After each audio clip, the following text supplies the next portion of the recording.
he was doing this at the beginning of the fight. He before the fight started, he was doing this with his arm. So he's warming up, he's doing this, but he kept doing this with his right arm. I'm like, ooh, that's what I do if my shoulder's hurt. Boom. To see how hurt it is. Yep. How does it feel? Feel the range. Yeah. How does it feel? And he was only going to here. He was only going to here. He kept doing, but deadpan killer look on his face. That motherfucker still won. Yeah, and still won. Here's my thing about still fought. When a lot of guys would have pulled out. Couldn't a lot of more. guys would have said, "I can't use my arm. I'm pulling out." Especially for that magnitude of a fight. I think with Strickland too. Now that he won, people are like, "Oh, is he a Hall of Famer?" 1,000%. 100%. 100%. He's a Hall of Famer. My thing with Strickland too, it's like he's gonna be a bigger star now more than ever. I think that fight is the one that put him even bigger.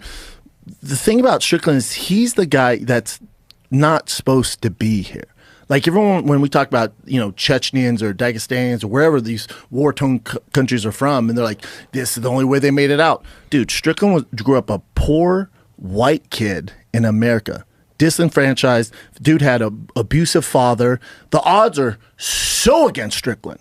And this motherfucker beat arguably the best striker in the middleweight division of all time, when Izzy Adesanya beat him at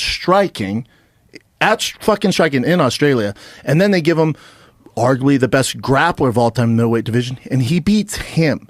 So all of you listening, all you guys are closer to Sean Strickland than you are to LeBron James or Patrick Mahomes. He's just a tough white kid who trains his ass off. He's a blue-collar guy. He doesn't run a 40 and a 4.4. He doesn't have a 40-inch vertical. He's got one bad leg.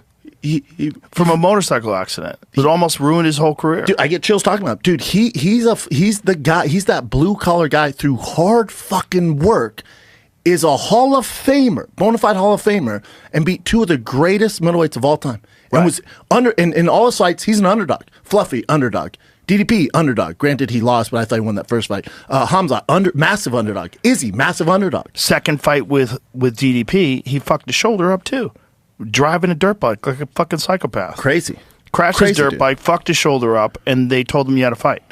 So you had to take the fight. With a fucked up shoulder. And one of the things you notice about when he's throwing right hands, in particular in this fight, I noticed they were awkward sometimes. Yes. Sometimes they just looked weird. Like he was trying not to use his shoulder or something. He's compromised. Yes, 100%. And I saw some of that in the second second DDP fight. Where it looked like he was kind of throwing his punches weird, which sometimes he does anyway because he goes around the guard. It's awkward. It's strategic. Yeah. He's throwing shit that you're not going to block correctly, and then he's going to land you clean shots. But when you see him when there's nothing wrong with him, like he had this giant break because he punched somebody in some fucking low-level promotion. Oh, right? that's right. Got in a cage, punched somebody. Yeah. So so they gave him. He's a wild boy. He's a wild boy. So they gave him like a 8-month suspension, something like that, 6-month suspension, whatever it was. So you see him against Hernandez where he's perfect, and he looks fucking phenomenal. Best I've ever seen. His striking looked phenomenal. Everything looked phenomenal. And I'm like, oh, God, he looks like a better version of the guy who beat Izzy. He looked better. Best we've ever seen. And then he beats Khamzat with one shoulder.